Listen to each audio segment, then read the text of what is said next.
You are the project manager of a software development project employing Agile approach. During the current sprint, you have noticed that the development team frequently misunderstands the requirements, resulting in significant rework and delays. Which of the following action would be most effective in addressing the problem right away? So how can I reduce a misunderstanding in my development team and someone who gives the requirement, most likely a product owner or stakeholders? If the product owner is available, I will definitely consider it. How can I improve the communication between product owner and development team? And I have to do it now for the current sprint itself. Let's look at the options. Extend the current sprint duration to allow more time for the team to properly understand and implement the requirements. So option A is saying, this is something looks like natural. It takes time before things becomes clear. Why don't you extend the time and give team more time so that they can understand and do it? In Agile way of working, we keep it in our mind. Negotiating on time box is not an option. We tend to keep the time box until unless some super exception has been shown in the question intact. We do things as much as possible in the time box and we reflect on it, and then we take a lesson forward and do differently in the upcoming iteration/sprint. So extending the time box in most cases is not a right option for your PMP exam and Agile ways of working. Let's go with option B. Facilitate a mid-sprint review meeting between the developers and the product owner to clarify and align on misunderstood requirements. So say, ideally, the Scrum way of working or Agile way of working already has too many meetings. Yeah, and I should not be promoting or championing another meeting, else there will be so many meetings. At the same time, there is a misunderstanding and I need to find an interactive way of resolving this issue. Yeah, so I need to look for an option where the development team and product owner can collaborate more by talking to each other more. If I get better than organizing a meeting, I will take it. Else, the option B is a candidate option. I'm not saying it's the perfect option, it's a candidate option. Let's go with option C.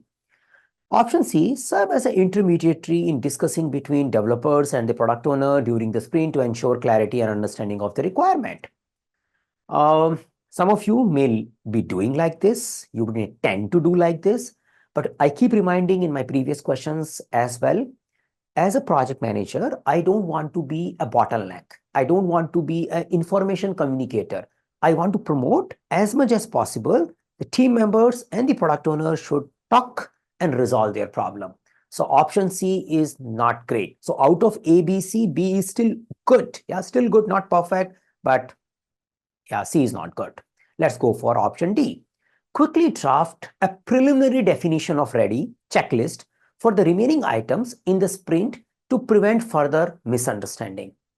Now, I would say this option is like a trap option. Definition of ready is expected to help us in having better understanding of the requirements so that we can plan them better in a sprint planning meeting. Yeah, it is more like a guidance for doing the backlog refinement. It might be a good idea for upcoming sprints, but not for the current sprint. Yeah, and the another thing is, who am I as a project manager to draft a definition of ready? I can facilitate the team members and product owner have an agreement on the readiness of the product backlog item at the stage they should be, so that we can plan them well and execute them well. So option D does use a keyword. Some of you who are tempted to pick a keyword and mark the option may do it wrong. So out of available options, the option B is the one which is focusing on creating some collaboration. Yes, in general, we want to avoid the full team meeting during the sprints. Yeah, we want case-by-case discussions and one-on-one meetings more. That's a better idea. But looking at the other option, this is the only one which gives us interactivity and focuses on resolving this problem right away. Yeah, so we go with option B in this particular question. This question is mapped to the exam content outline, the PMP ECO, process domain, task 8, plan and manage scope. Yes, it is about scope as far as project management language is concerned. Many of you may relate scope with the scope statement, WBS, and all those things, but overall headline for agile ways of working with the continuous understanding of the user story or requirement will still fall under task 8. The topics we explored is agile ways of working, executing the iteration or a sprint. That is something we explored in this question.